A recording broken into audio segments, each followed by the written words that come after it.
All right, we're here in beautiful Punta Cana on the Legends of Pittsburgh, and I've got with me Christian Kuntz. Christian, I would love for you to share with our fans a little bit about who you are, where you came from, your story in getting to the NFL. Yeah, so I was born and raised in Pittsburgh. Originally lived in Monroeville, and then moved to the South Hills. Went to Chartiers Valley High School. Graduated high school in 2012. Walked on at Duquesne. Ended up earning a scholarship after my full scholarship after my sophomore season. Tore my ACL. Came back. I was a three-time All-American linebacker. I didn't start long snapping until after college, actually. I was on a workout circuit. You know, I signed with New England right out of school. Got cut from New England. Went on a couple workouts, was in Green Bay for a workout, and ended up long snapping for them and their whole staff after my linebacker workout. And they were like, listen, if you work at this for three years, we think you can make it in the league. So I worked at it, and I ended up signing with Denver Broncos the following year. And then I got released from Denver. That was 2018. I moved back home, didn't hear anything for, like 6 months at that time. So I decided I accepted a real sales job in Arizona. I moved to Scottsdale. I lived there for 3 days until I re-signed again with New England, only to get cut a day later. So then I lost my job in Arizona, moved back home to Pittsburgh. Didn't hear anything for like another month, 2 months, and then I finally signed with Jacksonville's practice squad in 2018. The end of 2018 into 19, was with them for a couple weeks, and then they released me. Steelers picked me up, thankfully. I played the preseason of 19 with the Steelers as a linebacker. They let me long snap for a game. They ended up, in the end, releasing me. I don't know, this is like number 10 at this point for teams. Man, I was with so many. But so they released me. Then they told me, if you go to the XFL and get more long snapping film, we think that, that's what you need to kind of pole vault my career. So I went to the XFL. This is 2020 now.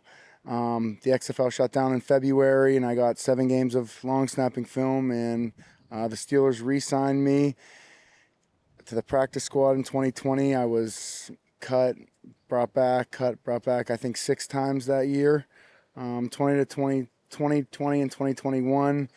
And then I won the job in 2021, and here we are in Punta Cana now. That's incredible. Yes. Where and what? Because I'm listening to you, and it's just like cut, release, cut, release.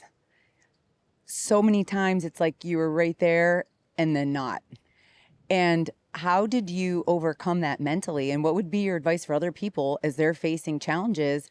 And I also want to hear, because when you're getting released and cut and you're still training and stuff in between, were you holding down part-time jobs? What were those? Like, I want to hear both those things, if you can share that. Yes. So obviously, like, it's not ideal being told no. You're not good enough, or you're not fast enough, you're not big enough, whatever it was at that point in time while I was getting cut. I really didn't know.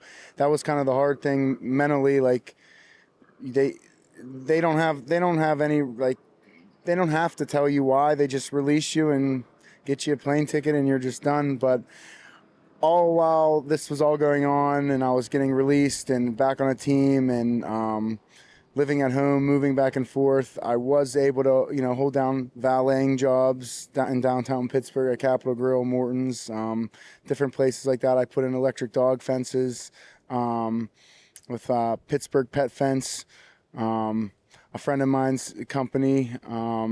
So I've been, lucky enough to live with my mom during those times, and that really helped, obviously. So I'm very grateful for that. But it's been a journey. So it's been crazy. What would you say that you've learned the most from that journey? I know, we all know, I think if we're being real with ourselves, that through adversity, when we can manage to positively get through that, it does make us stronger.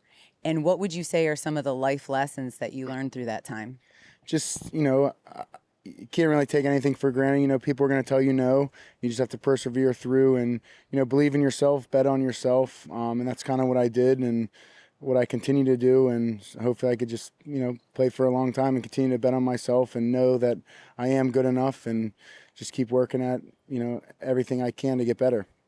With so many times you being released and not being told what it was, who was it that, you know, you're saying they came and told you, go long snap, go do that for 3 years. Was that kind of the magic number, if you will? Were you there 3 years? Did it take that long? And why, when you had been not told certain things and you're told this, I mean, what inside of you was just like, yes, then I'm going to do that instead? A lot of conversations with my agent. We sent film to a lot of people, a lot of coaches, and they were like, yeah, we think it's good, but, you know, not good enough. We think he should work with this guy, maybe go work with that guy, get some film this way, that way, try this. So, you know, just different conversations with my agent kind of pushed me in that direction to just solely long snap, and it's paid off. So. And were you paying to go to camps and to be seen? And when you find yourself in that environment, tell us a little bit about what that was like, because I feel like you've got a lot of practice at showcasing and kind of trying to make a team. For sure. There's like special teams camps all over the country, and, you know, guys pay a lot of money to only get, you know, 8-10 snaps in front of, you know, the scouts there, because there's 50 people there. And, you know, if you have a bad day on one of those days that you snap 8 balls in front of a team, then, you know, you're not getting signed. So, like, there's a lot of pressure in those camps. I was going to them, and luckily I had one of my on days that day when Denver signed me. You know, and it's just kind of snowballed from there. Once you get one workout or one sign, then I worked out for New England. I was in Jacksonville, Denver multiple times, Houston. I was in Indy, New York, Green Bay, Pittsburgh. I mean, I've worked out for I think half the league. So it's been a roller coaster, and I'm grateful for it all. Now, I know that this is also your first time here with the fans, with the Legends of Pittsburgh. Like I mentioned, we're in Punta Cana. It's absolutely gorgeous. What has been your experience coming here as a player, your interaction time with the fans and even the other guys? This has honestly been like the best trip ever. I've had so much fun. These fans are like, I feel like they're not like the usual fans. These people are genuine here. Like they're genuine. They're authentic. They care about you. They want to get to know you. They're not here to, you know, film you and put you on blast if, you know, whatever's going on for any reason. They're just here to, you know, they're normal people just like us, and, you know, they want to talk and interact, and it's just been unbelievable, the experience here. So we're very grateful for that as well. So what would you tell a fan who is thinking about coming, who's never been before? What would your advice be for them?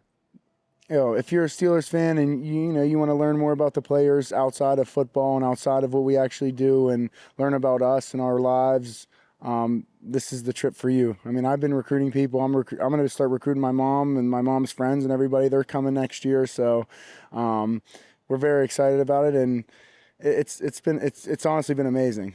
Now, what would you say to other players who are thinking, going on a ship, you know, next year's a cruise, and we do different things. Sometimes it's a cruise, sometimes it's on land, but you've got guys, other players thinking, I'm not sure I'm going to be on this cruise ship.